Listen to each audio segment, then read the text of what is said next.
Et bonjour, petite fougère de YouTube. On se retrouve pour une nouvelle VOD, toujours sur les lectures de sciences sociales. On est toujours sur le management désincarné de Marie-Anne Dujarrier.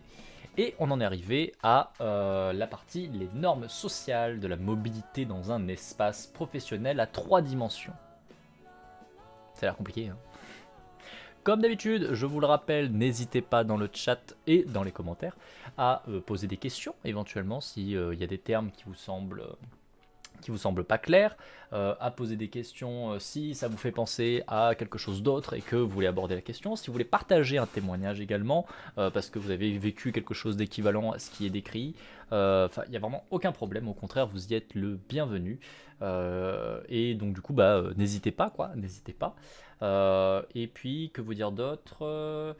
N'hésitez pas également, j'en profite qu'on est sur un début de VOD, donc petite fougère de YouTube, toi qui viens de lancer la vidéo, tu peux rejoindre éventuellement le Guilded, qui est notre petit réseau social, on va dire, qui nous permet de communiquer. C'est un peu comme un Discord, sauf que c'est pas le même logiciel, parce que c'est un logiciel qui a plus de possibilités, en tout cas je trouve.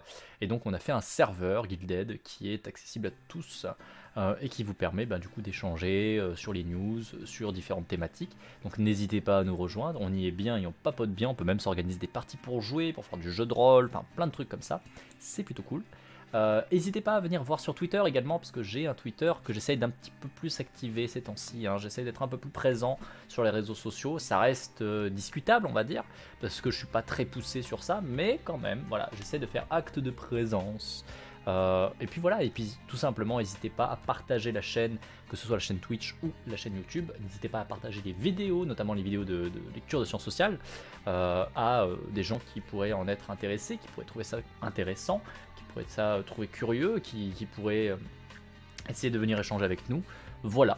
Et on se lance dans la lecture, donc les normes sociales de la mobilité dans un espace professionnel à 3 dimensions. Les planeurs ne constituent pas une profession unifiée et organisée, pas plus qu'une classe sociale. Il s'agit plutôt d'un espace professionnel, Boussard en 2008, structuré par 3 dimensions qui servent aux planeurs à se présenter oralement sur les réseaux électroniques ou plus classiquement sur leur carte de visite et CV. C'est également grâce à ce référentiel qu'ils pensent leur mobilité. Il s'agit tout d'abord de leur spécialité de gestionnaire, méthode, conduite de changement, organisation, qualité, finance, contrôle de gestion, RH, communication interne, système d'information, marketing essentiellement. Ensuite, leur espace professionnel est hiérarchisé sur 3 niveaux principaux. Les plus jeunes sont majoritairement mandatés pour réaliser des tâches partielles, standardisées, répétitives, spécialisées, sous contrainte de temps. Leurs productions sont organisées et assemblées par des responsables de projet, chefs de mission, animateurs ou team leaders qui répondent à des commandes de leur direction. Ceux-ci font des plans stratégiques, des schémas directeurs et achètent et vendent des dispositifs. Enfin, ces 2 critères s'ajoutent à celui du type d'employeur. Le planeur est soit employé dans la direction fonctionnelle d'une grande organisation, soit il est consultant pour ces organisations. L'employeur est considéré comme plus ou moins prestigieux selon qu'il s'agit d'une entreprise, d'une association, d'un organisme public, et selon le type de produit qu'il fabrique. Ces 3 coordonnées composent donc l'espace professionnel des planeurs, dans lequel chacun peut situer sa place, à l'intersection de sa spécialité, de son niveau hiérarchique, de son employeur. Il existe dans cet espace une stratification explicite. Les prestataires de services aux entreprises sont aussi supérieurs aux employés des grandes organisations industrielles, commerciales, administratives. Les spécialités se jugent mutuellement comme plus ou moins élevées. Les plus rémunératrices à âge, diplôme et sexe égaux sont dans l'ordre la finance, 65 000 de moyenne avec un centile supérieur à 96 000. La stratégie, le marketing, le contrôle de gestion, l'audit, la maîtrise d'ouvrage, le MAO, les méthodes d'achat et logistique, les juristes, fiscalistes, les RH, les consultants, les méthodes dans l'informatique et, loin derrière, les formateurs, avec 41 000 en moyenne. Au sommet de cet espace, nous trouvons donc des directeurs associés, des cabinets de transactions financières, des conseils en stratégie. Ils cumulent les 3 critères de domination, cumulent ainsi le plus gros revenu symbolique et matériel. C'est vers ces spécialités que désire aller la majorité des élèves des meilleures écoles mondiales. Tout en bas de la hiérarchie de cet espace, nous trouvons les jeunes recrues, employés dans les entreprises, dans les administrations, spécialisés sur un domaine moins coté. Un programmateur informatique dans une grande entreprise industrielle, une assistance de service de la formation d'une administration publique, par exemple. C'est ainsi que dans l'espace professionnel des planeurs se trouvent des âges et des classes sociales divers. Un grand bourgeois de la finance de 55 ans réalisant des FUSAC, comme une jeune femme de classe moyenne sortie d'un bac+3 gestion, chargée de remplir des tableaux de bord pour le contrôle de gestion. Chacun se situe et est situé dans la triple hiérarchie des places et distribue sa reconnaissance ou son mépris aux autres relativement à sa situation. Mais dans ces espaces professionnels particuliers, comment réussit-on comme planeur? Quelles sont les normes sociales de la reconnaissance? Que faut-il faire pour être perçu comme un bon planeur? Indépendamment de la spécialité, il est possible de repérer des normes communes qui régissent leur carrière. L'entrée dans cet espace est avant tout déterminée par le niveau des études. Typiquement, les grandes écoles sont courtisées par les banques d'affaires, les cabinets de conseil en stratégie comme les grands cabinets d'audit. Les écoles d'ingénieurs moins prestigieuses fournissent des jeunes techniciens informatiques et les niveaux de master d'université et des écoles de gestion peuvent intégrer, après un stage long, un poste de junior dans une équipe, RH, informatique, qualité, etc. Des planeurs avec un bac+2, plus rares, commencent leur carrière à des fonctions de programmation, d'assistanat. La formation initiale oriente le premier emploi, mais sans le déterminer. En effet, seulement 12% des planeurs jugent que leur formation principale est en parfaite adéquation avec le poste qu'ils occupent. Pourtant, à la question « Votre formation principale vous destinait-elle à travailler dans la fonction dans laquelle vous exercez aujourd'hui » 65% répondent « Oui ». Les financiers viennent en tête ici. Ou plutôt oui, et seulement 14% répondent « Pas du tout ».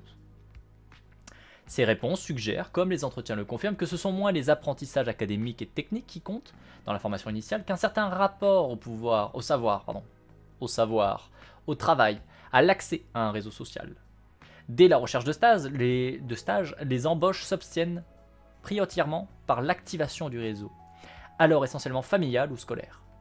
Le recours à des candidatures spontanées ou la réponse à des petites annonces viennent par défaut et donner des résultats moins probants, d'après le jugement même des intéressés. La seconde voie, plus rarement empruntée, est de devenir planeur après avoir eu une expérience dans l'opérationnel. Un manager de proximité en entreprise se fait qualiticien. Un cadre d'usine prend en charge des missions de KHSE, qualité, hygiène, sécurité, environnement. Un commercial étend ses fonctions au marketing, par exemple. Cette évolution est alors qualifiée de progrès dans la carrière. Une fois embauchés, les planeurs voient leur carrière réglée par des normes générales, observables dans leurs offres d'emploi. Les employeurs valorisent avant tout l'expérience du candidat à manier un dispositif précis. Les planeurs confirment que c'est leur spécialisation principale. Rares sont les annonces de poste qui mentionnent la connaissance du secteur économique, des métiers qu'il s'agit d'encadrer, comme une compétence significative. Souvent même, elles valorisent l'expérience dans d'autres domaines économiques. Un jeune ingénieur confirme: on n'a pas besoin de connaître le secteur avant d'y aller. Moi, on peut m'envoyer dans n'importe quel domaine. Je suis capable de m'imprégner du sujet. Ma légitimité vient de ma capacité d'adaptation, justement du fait que je ne connais pas le secteur. Rester dans le même secteur, ce serait ma hantise. Ce serait rester coincé. Quelle horreur! L'indifférence au secteur économique se retrouve avec constance dans les parcours des planeurs.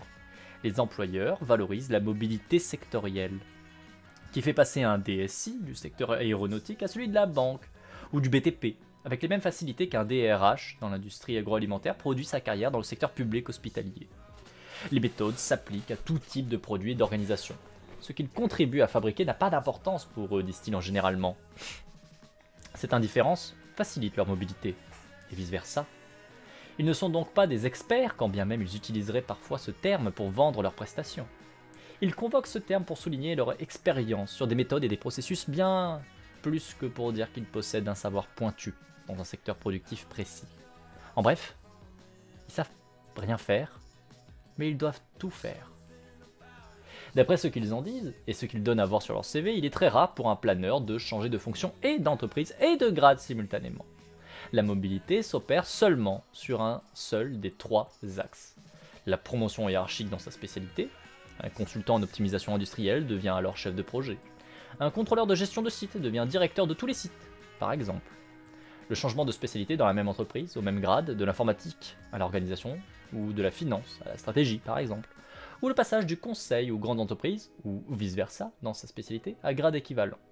Il existe cependant une exception à cette règle, la possibilité de faire un double changement, à la fois d'employeur et de grade, ce qui s'observe parfois lorsque les recruteurs sont en position de faiblesse sur les marchés du travail. La circulation entre le secteur privé et le secteur public est également pratiquée. Le passage par le conseil caractérise les carrières des planeurs. D'après notre enquête, 62,2% d'entre eux exercent ou ont déjà exercé des fonctions de consultant, formateur, auditeur ou coach. En outre, la moitié de ceux qui ne travaillent pas dans ce secteur actuellement envisagent d'y revenir ou d'y venir dans le futur. Les cadres ont en général une faible mobilité internationale, Wagner en 98. Les 3/4 d'entre eux, 76,9%, n'ont jamais travaillé à l'étranger. Les planeurs en particulier sont 9,8% à avoir travaillé au moins 3 ans à l'étranger. En revanche, 27% déclarent y faire des déplacements. Outre ces traits communs, il existe des normes de carrière propres à leur position hiérarchique occupée ou visée dans l'espace professionnel des planeurs. D'un point de vue sociologique, nous distinguons 3 grands axes, 3 grandes étapes, auxquelles correspondent des normes de reconnaissance spécifiques déterminantes pour la carrière. Les maîtres mots des jeunes planeurs sont d'abord l'obéissance et la performance. Dans ce métier, l'obéissance procure de la reconnaissance. Il faut accepter de faire des tâches chiantes dans des conditions extrêmes, affirme ainsi un jeune financier, invité à citer les principales qualités d'être un bon professionnel dans son secteur. Ce constat est partagé dans les autres spécialités. Pour réussir, lorsqu'on est jeune, il faut être obéissant, soumis, adaptable, travailler énormément, être flexible, sourire, ne pas poser de questions, travailler sans compter et sans la ramener, accepter une organisation militaire, énumère-t-il. Un bon jeune professionnel se reconnaît donc à ce qu'il accepte sans poser de questions, de réaliser des tâches de manière performante. Les critères de reconnaissance décisifs pour la carrière à ce stade sont donc l'acceptation de la tâche et la fiabilité dans sa réalisation. Les dispositifs de gestion de carrière dans le conseil rendent ces normes explicites dans les grilles d'évaluation des consultants. Dans ces entreprises, la mobilité est en effet réglée par le principe de up or out. Ceux qui n'acceptent pas la tâche ou qui n'arrivent pas à tenir le rythme et la qualité sont expulsés. Ceux qui restent et progressent sont ceux qui acceptent et exercent le mandat avec zèle et efficience. En outre, avant 35 ans, la norme professionnelle est de ne pas s'attacher à un poste ou à une entreprise. La mobilité est importante. Les planeurs ont des carrières nomades, boundaryless, caractéristique des professionnels qualifiés. Cadin et Hall en 2000, Dany et Rouban en 2004. Dany, c'était un de mes enseignants pour le coup. C'était un de mes enseignants en faculté. Je vais Miam, à tout à l'heure. Et bah à tout à l'heure, bon appétit, nourris-toi bien, merci d'avoir été là ce matin, et puis bah à tout à l'heure. De ce fait, ces jeunes planeurs entretiennent un rapport instrumental aux organisations qui les emploient. Ils sont alors la pointe avancée de la nouvelle figure du cadre qui rompt avec l'ancien modèle de carrière dans lequel l'implication garantissait la sécurité et la montée dans la hiérarchie. Bouffartig en 2001. La mobilité des planeurs est au contraire un moyen d'accroître leur sécurité, leur progression professionnelle. Elle offre 5 avantages en début de carrière. Outre les bénéfices matériels généralement obtenus à chaque changement de poste, elle a un moyen de formation aux divers dispositifs et à leur jargon. Elle offre ainsi une accumulation de références. On se fait un CV, ainsi qu'une extension du réseau professionnel. Enfin, elle permet de fuir l'ennui des tâches répétitives. Les jeunes planeurs estiment massivement que la connaissance et la reconnaissance de leur travail réel sont insuffisantes, ce dont ils se plaignent. Pourtant, s'ils réalisent avec une certaine docilité le mandat qui leur est confié, ce système de gestion de carrière leur assure des promotions régulières, ce qui permet, vers 30 ou 35 ans, d'assurer des fonctions de responsable de mission ou de projet. Les planeurs intermédiaires, eux, sont évalués dans leur propre organisation sur leur capacité à mener à terme des projets, en respectant un cahier des charges. Ils encadrent les plus jeunes, rendent des comptes à des niveaux supérieurs, qu'ils qualifient de politiques. Ils sont amenés à coordonner leurs actions avec les autres planeurs et les cadres opérationnels. Ils disent être des équilibristes, tant le mandat s'avère régulièrement difficile à tenir. D'ailleurs, ils sont fréquemment hyperactifs, disent avoir le nez dans le guidon, pas avoir le temps de se poser des questions. À ce moment de leur carrière, qui correspond aussi à l'arrivée des enfants et au vieillissement de leurs parents, les planeurs réduisent leur mobilité géographique, moins mobiles, plus critiques que les autres, ils se disent régulièrement coincés dans leur activité comme dans leur carrière. La reconnaissance interne par leur hiérarchie est fondée sur un critère simple que résume un spécialiste des méthodes. Tant que je n'entends pas parler de toi, c'est que tu fais bien ton travail. Ça c'est très parlant. Ça c'est super parlant ça. Coucou Ardine, comment vas-tu? Ça va bien aujourd'hui, on est bien, on est très très bien, on va fort bien. Ardine, est-ce que éventuellement tu as 50 000 points de chaîne? Sache que rien que pour toi, enfin pas rien que pour toi, mais à cause de toi, ça c'est déjà plus vrai ça, à cause de toi, ma chère Ardine, il s'avère que j'ai mis une nouvelle possibilité en point de chaîne. Juste à cause de toi, par ta faute. Tu es responsable. Sache-le. Sache-le. Ouais. Et du coup, si tu dépenses 50 000 points, tu peux déclencher quelque chose d'horrible. Alors, on le fera hors VOD parce que je pense que sinon, sur YouTube, ça va poser problème. Je pense que sur YouTube, ça va poser problème, c'est le souci. Mais voilà, sache que par ta faute, hein, tu en es responsable, encore une fois, il y a une nouvelle récompense de points qui est parfaite. Qui est parfaite. Parfaite. Sublime. Voilà. Je tiens à le dire, je tiens à le dire. Et du coup, bah, on est sinon plutôt bien, on est plutôt posé. Je viens de manger, j'ai fait ma pause repas déjà, donc pour une fois, je mange assez tôt. Comme quoi, hein, des fois, j'y pense. En vrai, Anemone me l'a rappelé aussi à la fin de la dernière VOD, du coup, je suis allé manger, voilà. Genre, c'est ma faute, il est où ton libre arbitre? Mais j'en ai pas.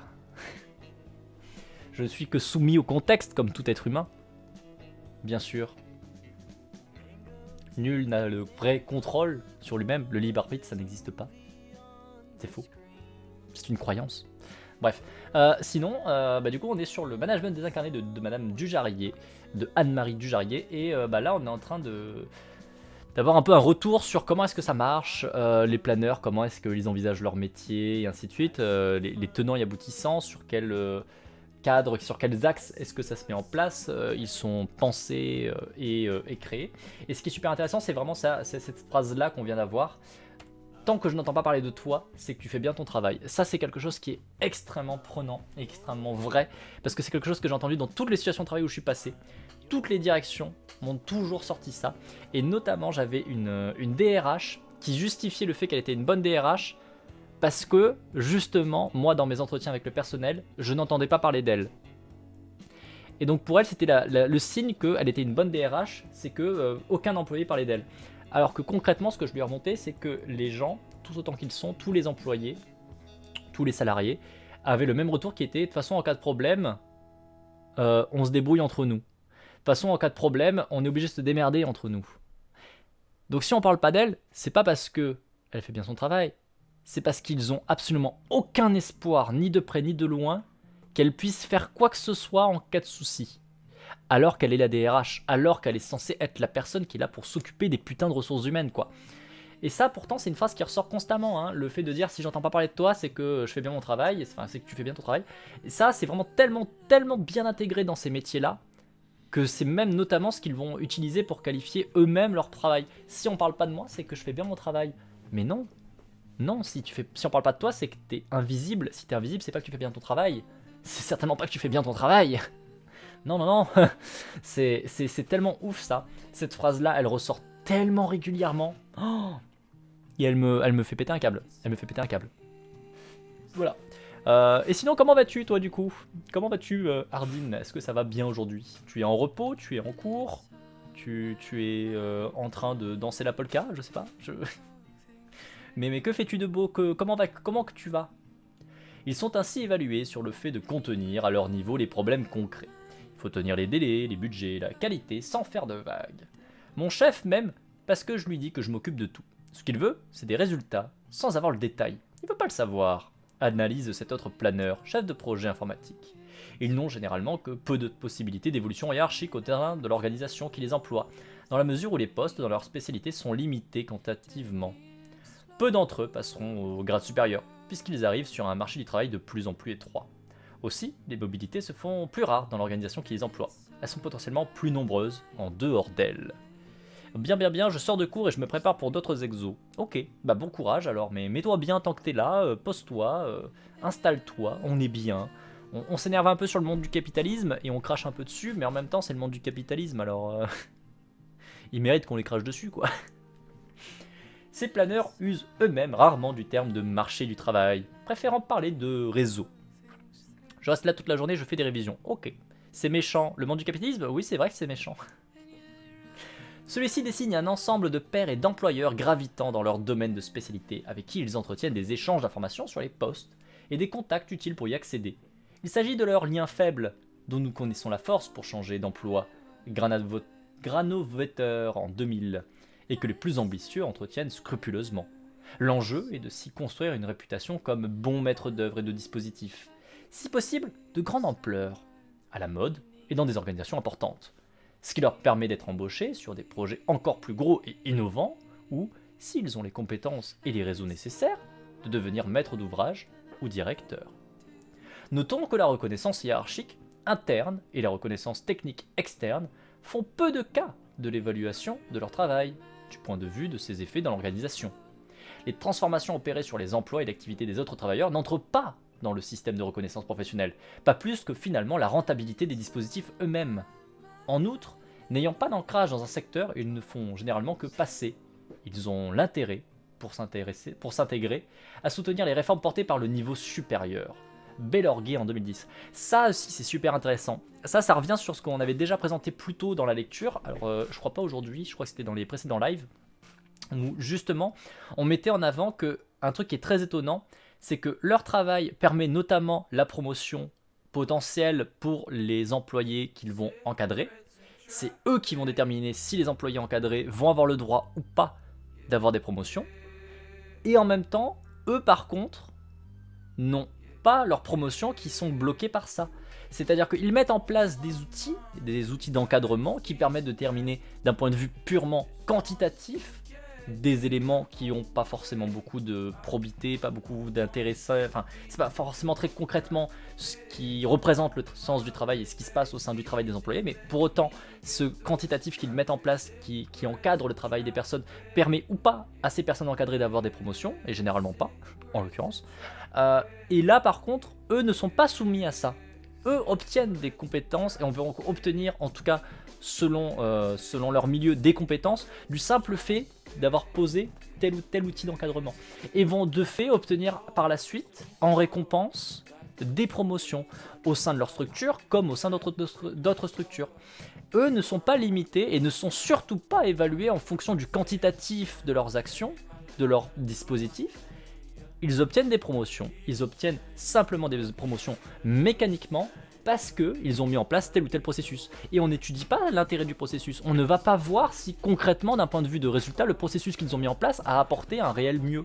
Non, le simple fait d'avoir mis en place ce processus fait qu'ils sont récompensés et qu'ils vont avoir un avancement par une promotion au sein de l'entreprise ou une promotion en changeant d'emploi pour aller vers une autre entreprise. Et ça revient encore dessus et ça le remet et ça met aussi en avant le fait que pourquoi est-ce que ça marche comme ça ? Parce que notamment ils ne sont pas assujettis à un secteur. Comme justement leur point fort sur leurs fiches de CV, sur les fiches de poste, c'est justement dans ce milieu-là, et ça c'est à tort ou à raison, c'est un autre débat, hein, mais qu'ils maîtrisent des outils, de transformation, d'encadrement, et pas le milieu du travail, pas le secteur de travail, juste les outils d'encadrement. Ce qui est mis en avant, comme ils ne font que passer d'un secteur à un autre, c'est juste le fait de réussir à mettre en place ton dispositif. Tu mets en place ton dispositif et c'est bon. Encore une fois, qu'il y ait de l'efficacité ou pas, on s'en moque. Tu as mis en place ton dispositif, donc tu montres une ligne de plus dans ton CV que tu es capable de mettre ces dispositifs. Et vu qu'on estime que ton métier n'a à prendre en compte, que son point important c'est cette capacité à mettre en place des dispositifs, c'est la seule chose qui est utile. Et au final, ça marche très bien. Comme en plus de ça, tu viens en plus rajouter le fait que, comme tu ne fais que passer, tu t'en moques que tes outils soient efficaces, il faut juste correspondre à ce qu'attend la direction, ben c'est encore tout bénef. Tu vas avoir un bon point de vue de la part de la direction, donc probablement lettre de recommandation, ce genre de choses, parce que tu allais dans leur sens, parce qu'ils t'ont dit qu'ils voulaient faire ça, qu'ils pensaient comme ça, et que toi t'as dit oui, bah, pas de souci, c'était très bien, on ne remet pas en question, c'est parfait patron, on va mettre en place l'outil que vous voulez, il n'y a pas de souci, que ce soit utile, pas utile, on s'en fout.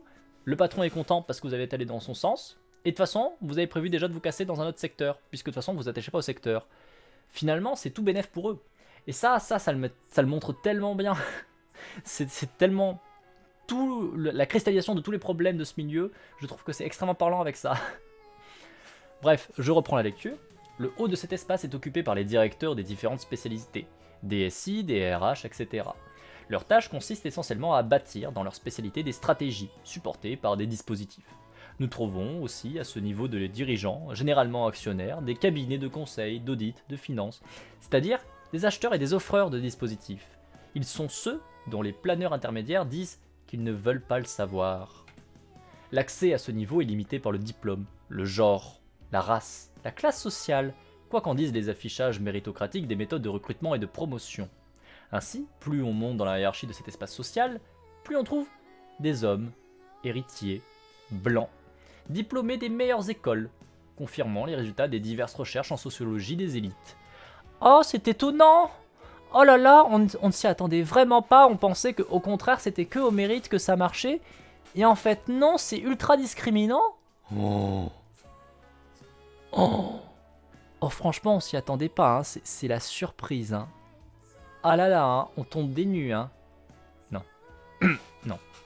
Voilà. Donc ça c'est un autre problème hein, quand je viens vous tacler assez régulièrement en live les élites blanches hommes, c'est pas sans raison, hein, comme là encore une fois on le met en avant, c'est parce que statistiquement parlant, c'est l'écrasante majorité. Alors vous pouvez toujours venir, parce qu'il y en a toujours un malin dans le chat pour venir et me dire oui, mais dans l'entreprise machin truc, c'est une femme, donc ça va, c'est bon. Ou alors oui, mais dans telle entreprise, c'est un black, donc ça va, c'est bon. Oui, mais dans la telle entreprise, j'ai vu Billy, puis voilà, c'est bon, il s'est fait lui-même. Ouais, non mais peu importe, c'est pas parce que t'as un exemple une fois tous les 36 du mois que c'est probant. Hein, voilà. Merde. Il y a un dicton dans la catégorie directeur de la fonction publique. Au pied des chaînes, on trouve des glands. Au pied des élus, on trouve des consultants. C'est beau. C'est vrai, et c'est beau. c'est beau. C'est beau. C'est beau. C'est mignon. Mais ça marche très vrai, ça marche vraiment très, très bien. Hein. Surtout qu'il faut savoir qu'en France, en plus, en particulier dans le milieu français, tu te rends compte que justement, les élus ou en tout cas les hauts fonctionnaires sont des personnes qui très généralement vont très facilement transiter dans le monde public et dans le monde privé, passer de l'un à l'autre au cours de leur carrière, et que justement on va aller dans le public pour faire carrière, pour rajouter des lignes, notamment sur le fait de savoir mettre en place des dispositifs de méthode du changement, de qualité de vie au travail, patati patata, hein, et que généralement c'est notamment sur tous les métiers justement de planeur, comme l'écrit Marie-Anne Dujarrier, donc tous les métiers comme consultant, financeur, tout ce qui va être maître d'œuvre de projet machin truc, enfin voilà. Ça leur fait d'autant plus mal de commissionner des cabinets qui coûtent des centaines de milliers et millions d'euros pour un boulot que les fonctionnaires savent faire de base et qui donnent les mêmes réponses. C'est vrai que ça leur fait d'autant plus mal, surtout dans le fait que généralement ils sont des actionnaires majoritaires, ou en tout cas des bons actionnaires de ces cabinets auxquels ils font appel, mais il n'y a pas de conflit d'intérêt. Il n'y a pas de conflit d'intérêt. Non, quand tu as un élu qui se tape une bonne petite prime, hein, voilà. Ça fait mal au directeur, pas aux élus. Ça dépend. Ça dépend parce que t'as pas mal de directeurs aussi qui sont actionnaires en fait, mine de rien. Hein. En fait, quand tu passes sur l'échelon niveau haut fonctionnaire, tu as beaucoup de porosité. Vraiment beaucoup de porosité entre le milieu privé et le milieu public. Là je parle pas des élus, hein, je parle vraiment des hauts fonctionnaires. Ceux qui sont payés pour faire des emplois de hauts fonctionnaires, t'en as un certain nombre qui sont des personnes qui, au-delà du fait d'être un haut fonctionnaire, donc directeur, machin truc, sont aussi des gens qui sont actionnaires sur tout un tas de cabinets. Et justement, c'est pour ça que tu tombes sur des gros problèmes de... comment dire, de droit, on va dire ça comme ça, avec des gens qui vont mettre en avant surtout des entreprises où, étonnamment, c'est surprenant, ils ont des actions par exemple. Oh là là, bah c'est étonnant. Et pas forcément des élus, hein. Encore une fois, pas forcément des élus. Parce que justement, parfois, tu vas même avoir des élus qui vont du coup se faire toquer après derrière par ça, mais parce qu'en fait, leur bras droit qui est justement le haut fonctionnaire qui est en poste là depuis des plombes dans ce cabinet machin truc là, dans ce poste de directeur, t'aura conseillé telle ou telle entreprise pour telle mission, et que du coup bah, l'élu va dire ok d'accord, bah t'es un spécialiste, hein, c'est ton travail, et par contre tu vas te rendre compte que là on tue bâche niveau profond quoi. Dans les hauts fonctionnaires, oui, complètement. Là, je te parle vraiment plus de l'échelon local. Ou pire, au niveau du local, machin a été nommé directeur, cassé le cousin et époux de machin. Ah oui, mais tout à fait. Tout à fait, tout à fait. Ça, bah, ça se voit souvent. Hein. Le nombre de fois où justement... mais ça a été décrit aussi un petit peu par le texte tout à l'heure, parce qu'il y avait quelqu'un qui parlait justement au niveau d'une localité qui était un fonctionnaire alors plutôt dans la direction, mais d'une localité, et qui justement disait mais en fait on n'a pas le choix, on nous dit le budget il est réduit, on sait qu'on n'a pas les moyens, on sait que rationnellement il faudrait plus de gens, mais on peut pas en engager, on n'a pas le droit, donc on leur vend du vent. Voilà, on vend du vent aux employés en leur disant que si ça va tout améliorer, ça va être génial, mais en fait tu sais que non, et tu continues à faire avec, et tu vois que tout se casse la gueule, et tu vois que c'est du foutage de gueule généralisé, mais voilà. c'est la joie, c'est la joie.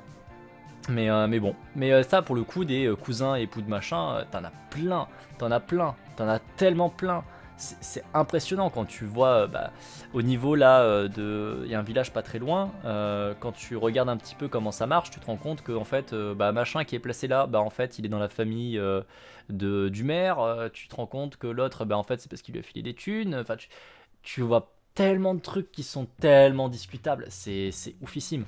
C'est oufissime. Et il n'y a aucun contrôle là-dessus. Et le pire, encore une fois, c'est qu'on retombe sur ce qu'on disait tout à l'heure dans le texte. C'est que ces personnes-là, en plus, vont avoir des promotions et compagnie. Parce qu'on s'en fout. En fait, on va pas étudier leurs résultats.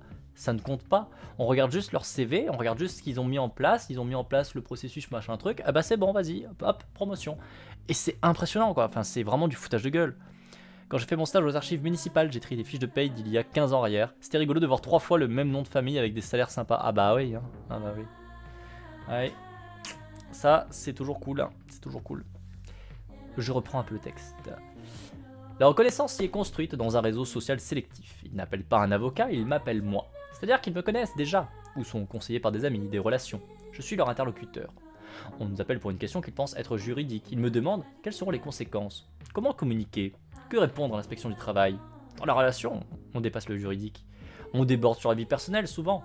Tu peux devenir son gourou, explique cet avocat d'affaires à propos de son activité. Les planeurs à ce niveau disent en effet unanimement que leur reconnaissance professionnelle est liée à leur carnet d'adresses. Oh, t'imagines? Ça veut dire que c'est pas en fonction de tes compétences, ça serait pas en fonction du mérite? Quand même, c'est abusé. Oh, ce serait pas. Un bon planeur a des relations personnalisées avec des interlocuteurs de haut niveau, qui peuvent devenir des clients, des partenaires, des fournisseurs, des prescripteurs. La confiance dans un espace social précis s'appelle le réseau, indispensable pour travailler au quotidien, comme pour poursuivre sa carrière. Du côté du conseil, les bons stratèges sont ceux qui arrivent à décrocher régulièrement des contrats importants sur le plan économique et symbolique.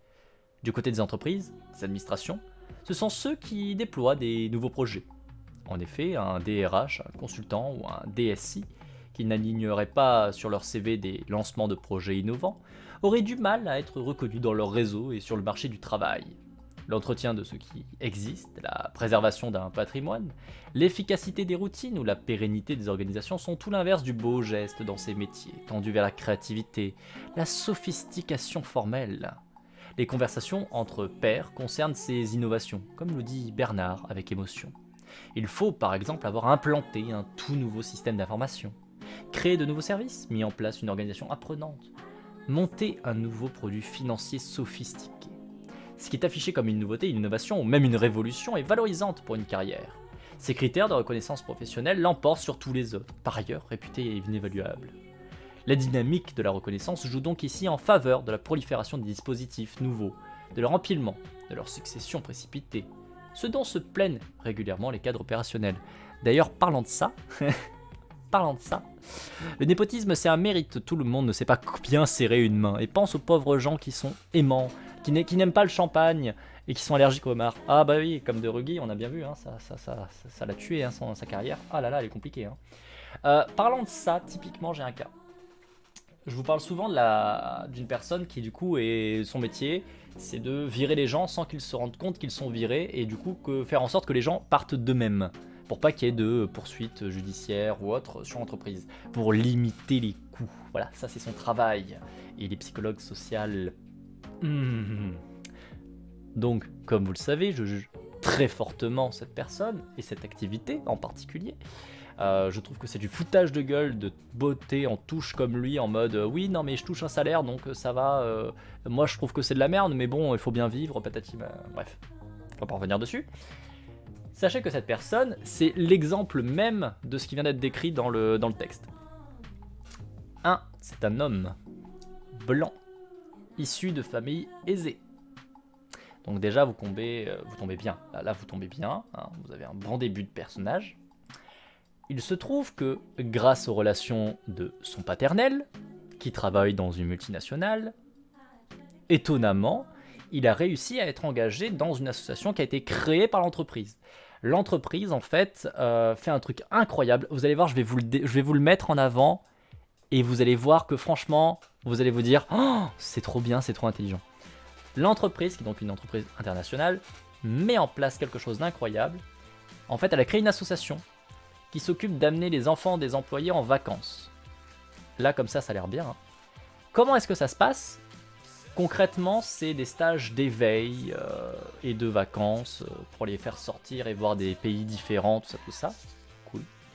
Pour les mettre en contact et essayer de répandre la mixité sociale, c'est ce qui a fait partie de l'argument de vente de ces voyages. Donc c'est une association, à but non lucratif, hein, même si elle est créée par une entreprise et financée par l'entreprise, elle n'essaye pas de gagner des thunes, elle fait des stages et des formations et des vacances pour les enfants d'employés et d'employeurs aussi, ça va être important, vous allez voir, ça, on va y venir. Et donc ça amène donc ces enfants de l'entreprise à l'étranger, notamment pour faire des camps, comme des camps de, des camps de colonies de vacances, quoi. Et là, on tombe dans un truc incroyable. Pour les préparer au monde qui va être le leur, savez-vous que les enfants sont classés et rangés en fonction de la catégorie socio-professionnelle de leurs parents? C'est marrant, ça. C'est marrant. C'est-à-dire que les personnes qui ont la chance d'être fils ou fille du DRH ou je ne sais quoi.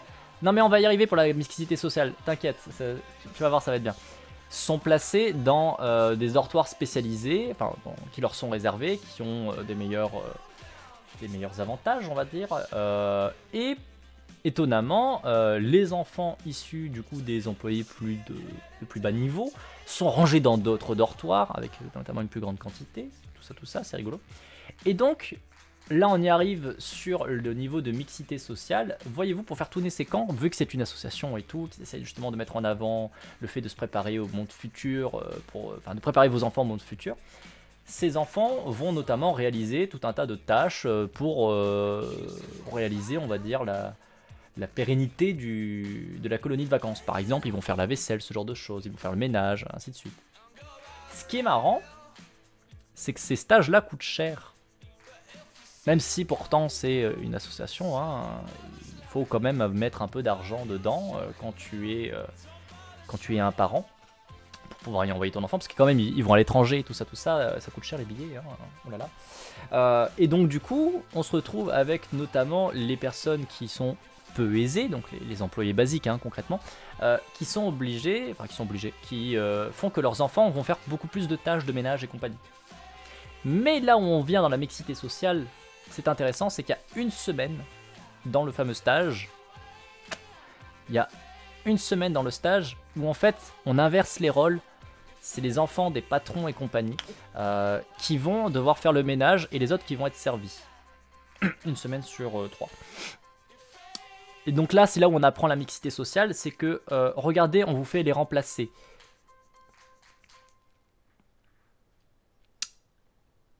J'ai trouvé ça un peu discutable, on va dire. La discrimination est quand même un petit peu visible.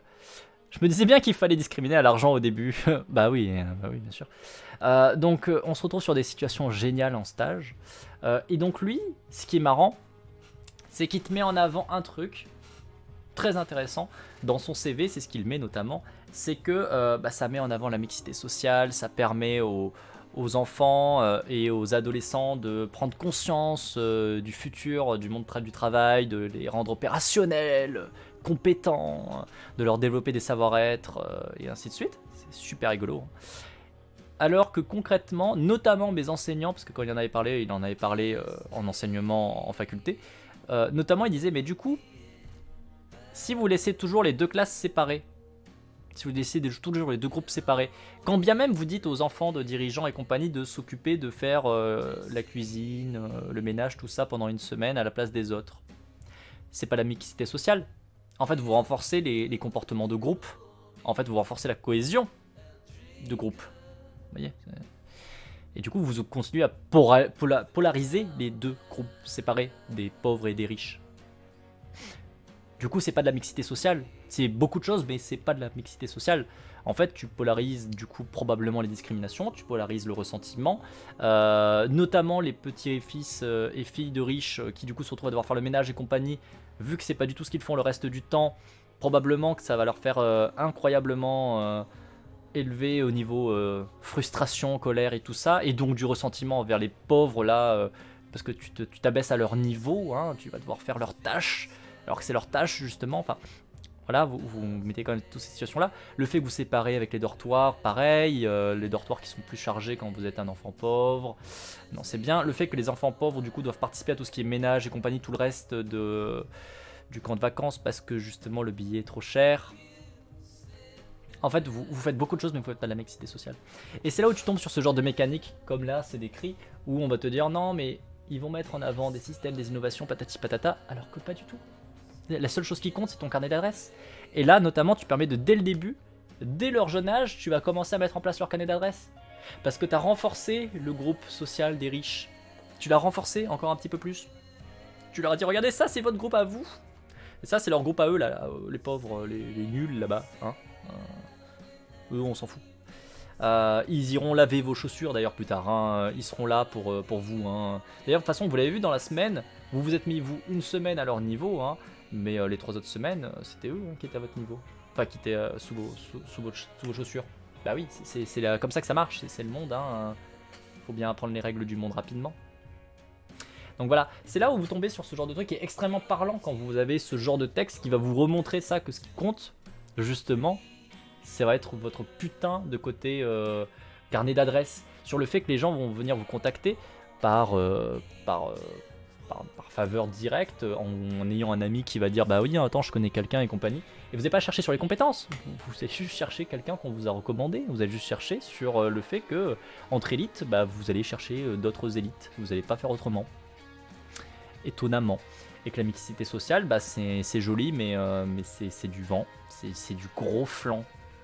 C'est du bon gros flanc en fait. Surtout que là où t'as eu ton gamin qui est venu, fils de riche, faire une semaine le nettoyage et compagnie, lui il peut faire plein de trucs tout le reste de sa vie, hein, tout le reste de sa scolarité, il va faire 36 000 trucs, 36 000 activités et compagnie. Ton enfant de pauvre, pas trop par contre. Hein, le fils de pauvre, bah, il va faire plein de petits emplois, il va faire plein de trucs. À la maison, par exemple, il a personne pour le servir. Hein. Il va devoir faire tout un tas de choses pour assurer la survie du foyer, comme on le fait en fait dans les familles pauvres, hein, concrètement. C'est marrant, hein, c'est voilà. Pas besoin de discriminer à l'embauche si de base tu ouvres pas les embauches à tout le monde. Et en plus de ça, effectivement, tu rajoutes ça avec le carnet d'adresse. C'est que de toute façon, tu fais pas de discrimination. Bah non. Tu ouvres pas les embauches à tout le monde, c'est plus simple. Voilà. C'est pas de la discrimination, c'est juste que j'avais un contact avec Billy, comprenez bien. Bon, il s'avère que Billy m'a recommandé un autre Billy aussi une fois. Quoi, ils sont tous les deux hommes blancs et riches? Non, mais c'est le hasard, ça va. Puis de toute façon, c'est des amis, vous comprenez, donc c'est autre chose, c'est pas le travail, c'est pas que le travail. Ah là là. Enfin bref, donc du coup voilà, c'est très rigolo. Et donc du coup, cette personne, cet ancien collègue, il s'avère que, évidemment, grâce à ce stage et compagnie, il a pu déblocher, récupérer assez facilement un stage sur Paris. Je crois que pour une fois, c'était pas du piston. Il me semble pas que ça soit sa famille qui lui ait permis d'avoir ce contact. Mais c'est juste que, bah, du coup, il avait des jolies lignes de CV pour son stage, pour dire regardez, j'ai fait de la mixité, j'ai fait des projets innovants. Dans une association internationale, pour une entreprise internationale, patati patata. Et étonnamment, bah, quand je prends par exemple le cas d'un autre collègue qui était en formation avec moi, qui est fils d'ouvrier, qui actuellement est en train de faire de la recherche, il travaille en laboratoire de psychologie sociale, et ben étonnamment, lui, son CV, c'est pas la même. Hein. Ah bah non, son CV, c'est pas la même. Tous les étés ou presque depuis des années, bah, il travaille, il fait des petits boulots. Parfois l'année aussi d'ailleurs, pendant l'année scolaire, il a fait des petits boulots. Ses stages, bah, c'est vachement moins claquant. Hein. Et vous croyez que lui, il aurait pu avoir un stage à la grande entreprise à Paris? Que dalle. Même pas on te regarde. T'es pas parti à l'étranger, t'as pas de jolie petite ligne qui dit que t'as fait de la mixité sociale ou je ne sais quoi. C'est étonnant du coup que ça ne soit pas embauché après derrière. Hein. Oh, c'est bizarre. Et du coup, bah, ton chercheur, là, il va rester dans une catégorie socio-professionnelle qui est peut-être effectivement plus avantageuse que celle de ses parents, parce que ses parents sont fils d'ouvriers de souvenir, mais il n'ira jamais être bras droit dans une grande entreprise, il sera jamais avec des salaires mirobolants, loin de là. Hein. Surtout que les salaires des chercheurs payés par l'État, c'est pas très haut, hein. C'est pas très valorisant, on va dire ça. C'est toujours bien de voir quand une école te met en avant dans ses qualités, son réseau d'anciens, ses traditions, son entraide entre anciens membres. Faut dire que népotisme, ça sonne moins bien. Tout à fait, tout à fait. Mais complètement. Moi, je sais que j'ai galéré à trouver mon stage en faculté. Enfin, un stage en particulier que j'ai galéré pour le coup. Et je l'ai trouvé par moi-même, par candidature spontanée. Parce que justement, j'ai pas voulu rentrer dans le réseau de l'association des anciens élèves. Parce que je trouve que c'est du foutage de gueule. Parce que je trouve que globalement, c'est des gens qui sont des connards. On va résumer ça à ça. Des gens qui sont plutôt de droite, qui aiment bien toucher des thunes, qui s'en battent un peu les reins de tout ce qu'il y a en face d'eux. Au niveau de l'éthique, c'est discutable. Donc plein de raisons qui font que moi, j'ai pas trop été chaud avec eux. J'ai pas vraiment été poussé à les rejoindre et ça m'a jamais attiré du tout. Là où par contre, là, plein d'autres élèves sont par contre tout à fait rentrés dans le moule, sont tout à fait rentrés dans la sauce et sont vraiment partis en mode ah oui c'est trop bien, vas-y on va discuter entre nous. Et tu vois que d'un coup le piston ça marche de ouf parce que bah oh étonnamment t'as trouvé un stage, mais il se trouve que c'est un stage dans une entreprise fait par un ancien élève. Ah, c'est sûr que ça marche vachement mieux du coup hein. Mais bon, bref, il y a des problèmes, on va dire ça comme ça. Je continue la lecture. Demande de dispositifs de la part des grandes entreprises, offres de conseils se répondent ainsi, dans un intérêt commun des acheteurs et des vendeurs, des commanditaires, des prestataires. Les uns et les autres ont intérêt, pour des raisons différentes, à un renouvellement rapide des dispositifs. À ce niveau, le lien entre le marché et l'espace social, comme champ où jouent les capitaux et les habitus, produit en retour une performativité sur le marché. Il protège le groupe social, et inversement, Bourdieu en 2000. Lisez du Bourdieu, c'est trop bien Bourdieu. Ceux qui partent. Selon 34% des planeurs interrogés, non satisfaits des perspectives de carrière dans leurs entreprises. Seulement 34% des planeurs interrogés sont satisfaits des perspectives de carrière dans leur entreprise. Leurs opinions, à cet égard, sont liées à celles qu'ils formulent concernant l'intérêt de leur travail, de leur rémunération. Les financiers se disent majoritairement satisfaits, suivis en cela par les spécialistes des méthodes d'achat, audit et RH. Les planeurs disent en effet se sentir régulièrement coincés dans leur position professionnelle. Moi, je suis devenu consultant, sans vraiment avoir choisi. J'ai fait ça en sortant de mon école de commerce, comme plein d'autres. Ça marchait bien, j'étais reconnu, je gagnais ma vie. Et puis, je savais pas quoi faire d'autre. Et ben, je suis resté 10 ans. L'absence de vocation particulière, la réussite sociale par le maniement d'abstraction et le confort salarial sont régulièrement évoqués par les planeurs pour expliquer leur maintien dans cet espace professionnel. Mais ils s'expliquent aussi par un autre facteur. Une fois engagé dans une carrière de planeur, il est difficile d'en changer. Spécialisés sur quelques dispositifs, ces cadres n'ont en effet pas construit d'autres compétences distinctes, qu'elles soient sectorielles ou de métier. En outre, leur réseau professionnel est essentiellement constitué d'autres planeurs, ce qui restreint leur mobilité vers des postes opérationnels. A l'instar des autres cadres, les planeurs connaissent l'effet cliquet des rémunérations. Il leur est difficile d'envisager une perte de revenus. Ainsi, cet homme de 37 ans, qui vit dans un appartement à Neuilly-sur-Seine, dit être fort malheureux de son poste, mais il nous explique qu'il ne peut pas en changer facilement. Mon seul souci, à l'égard de mes 2 enfants, c'est de leur donner un bon niveau de qualité de vie. C'est la responsabilité que je me donne. Ma femme déteste son travail elle aussi, mais le fait pour les mêmes raisons. Au niveau de rémunération, on correspond aussi à un espace social, comme l'explique ce banquier d'affaires de 42 ans, titulaire d'un MBA, au chômage. C'était bien payé, ce qui est un désavantage, au sens où on doit renoncer à une partie du salaire si l'on veut changer. Or, on a la vie sociale qui va avec, alors c'est pas possible de changer. Je vois les copains au chômage, ils ont peur de chuter par rapport au salaire, ils ont peur devant leurs femmes, devant leurs enfants. On voit des gens détruits de l'intérieur, ils fréquentaient du beau monde, et ils se retrouvent au chômage pendant 2, 3 ans. C'est dur. C'est dur hein, les problèmes de riches. Apprendre à vivre avec un peu moins, apprendre à être peut-être un peu plus responsable au niveau de ses achats, à devoir prendre en compte en fait ce que tu achètes, c'est dur. Hein. C'est vrai que la grande majorité, les gens le font, hein, parce que ils sont pauvres et ils n'ont pas de quoi mettre l'argent dans suffisamment de choses. Ils ont parfois, et généralement, assez de mal par exemple à manger jusqu'à la fin du mois, de manger de manière variée ou quoi. Ils calculent tout. Mais il faut plaindre les riches. Hein. Vraiment, pauvre banquier, t'imagines, il va peut-être devoir travailler en perdant un peu de salaire. Ah, suite alors. J'ai de la peine pour toi, Billy. Lorsqu'on interroge les planeurs sur les risques qu'ils pensent encourir dans leur travail, c'est dur de se rendre compte que tes amis t'apprécieront moins si tu vas moins au resto avec eux. Ouais, n'est-ce pas hein. Mais en même temps, si tes amis, je vais le placer là aussi parce que c'est important quand même. Si tes amis, ils sont tes amis parce que tu vas au resto avec eux, c'est que t'as pas d'amis. Hein. Voilà, c'est bien de le prendre en compte. Hein. Moi, je sais que mes amis, c'est des amis parce que ils s'en foutent que je sois riche, pauvre, on s'en fout. Ce qui compte, c'est d'être là pour eux et que eux soient là pour moi. Quand j'ai besoin d'eux, ils sont là. S'ils ont besoin de moi, je suis là. Peu importe l'heure, peu importe le moment, peu importe l'endroit où ils se trouvent en France. Par contre, que je paye plein de restos, qu'on va faire plein de restos, qu'ils vont faire plein de restos ou quoi, ça rentre pas en compte en fait. Je m'en bats les reins. Tu peux avoir le train de vie que tu veux. Osef. Moi, ce qui m'intéresse, c'est la personne qu'il y a dedans, en fait. Hein, dans la petite poche, toute bien rangée, toute bien sapée, parce qu'elle a du pognon.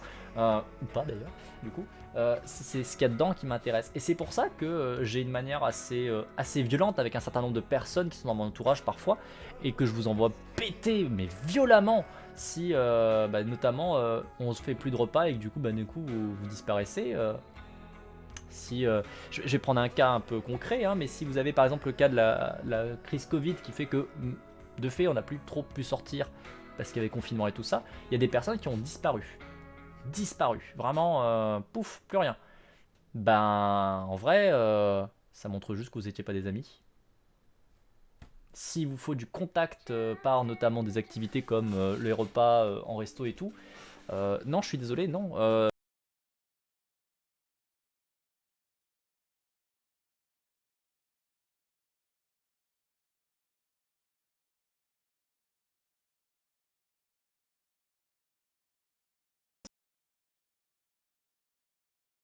On s'envoie des messages assez régulièrement, même si on se voit pas pendant, ou qu'on se parle pas pendant un mois, 2 mois, 3 mois, on est toujours sur la même longueur d'onde, on est toujours présent. C'est ça l'amitié en fait, c'est savoir que les gens sont là, que les gens t'aiment toi. Ah, j'ai perdu la connexion internet, j'ai perdu la connexion internet. Cool, petite fougère de YouTube, ça va couper. Voilà, parce que j'ai perdu la connexion internet, parce que ça me saoule. J'ai encore une fois Orange qui a décidé de me saouler. Il faut vraiment que je m'en occupe un jour. Du coup, des bisous. On se dit à très bientôt pour une prochaine VOD. Et puis, on continuera le texte, bien évidemment. On reprendra là tout de suite dès qu'Internet a repris. Mais du coup, pour cette VOD, ça coupe. Ça coupe un peu brusquement, j'en suis désolé. Mais on se retrouve bientôt. Ciao, ciao, ciao.